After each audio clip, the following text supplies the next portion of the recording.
ඉතින් ගයිස් කොහොමද මොකෝ වෙන්නේ අපට සෑහෙන්න මෙසේජස් කෝල්ස් එනවා මේ දවසට සොරි අපට ආන්සර් කරන්න බැරි වුණා නම් මෙසේජස් රිප්ලයි කරන්න බැරි වුණා නම් පුළුවන් විදියට අපි ඒක කරනවා ඒත් ගොඩක් අහලා තියෙන ප්‍රශ්නයක් තමයි ඩොගි තාත්තා මොකද්ද වුෆ් කෙනල් එකේ කරන්න කියලා. ඉතින් මං හිතුවා ඕක වීඩියෝ එකක් දාලා දැම්මම ඕගොල්ලන්ට මෙසේජ් කරලා අහන්න ඕනේ නෑනේ.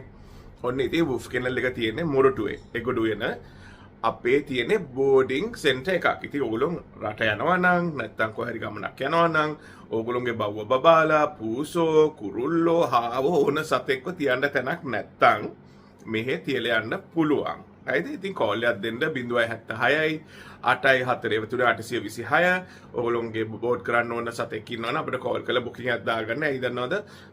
ෆුල් වෙලා තිබ්බොත් ඒ වෙලාවට අපිට ගන්න බෑ. ඊට අමතරව අපි ඩොග් ට්‍රේනින් කරනවා, බේසික් ට්‍රේනින්, අග්‍රෙසිව් ට්‍රේනින්, සැරබල්ලන්ව ට්‍රේන් කරනවා. මේ දවස්වල පොඩ්ඩක් අපි ෆුල් වෙලා තියෙන අග්‍රෙසිව් ට්‍රේනින් එක ඒත් කෝල් එකක් දෙන්න පුළුවන්.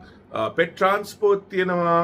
ඉතින් ඕගොල්ලෝගේ බව්වා කොහෙන් හරි කොහෙට හරි ගෙනියන්න ඕන නම් නැත්නම් රීලොකේට් කරන්න ඕන නම් පිට රට ගෙනියන්න ඕන නැත්නම් පිට රටේ ඉඳලා බල්ලෙකු මෙහෙට ගෙනෙන්න ඕන නම් ඒත් අපි ඒක කරනවා. ඉතින් බය වෙන්න දෙයක් නැහැ.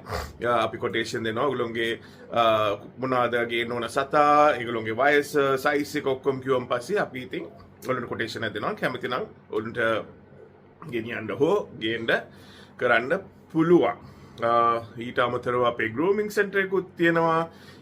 ශිත්සු බබාලා නැත්නම් ගැට ගැහිච්ච ෆර් තියෙන ළමයි ඉන්නවා නම් නාව ගන්න ඕන නම් ඒ වගේ ප්‍රශ්න තියෙනවා නම් සැරමුණක් කමන්නේ අපි ඒක කරනවා. මේ අපිට කෝල් එකක් දෙන්න. ඉතින් මම හිතන්නේ දැන් මේ වීඩියෝ එකෙන් සෑහෙන මෙසේජස් අඩුවයි කියලා අයියා ඔයගොල්ලෝ මොනවද කරන්න කියලා.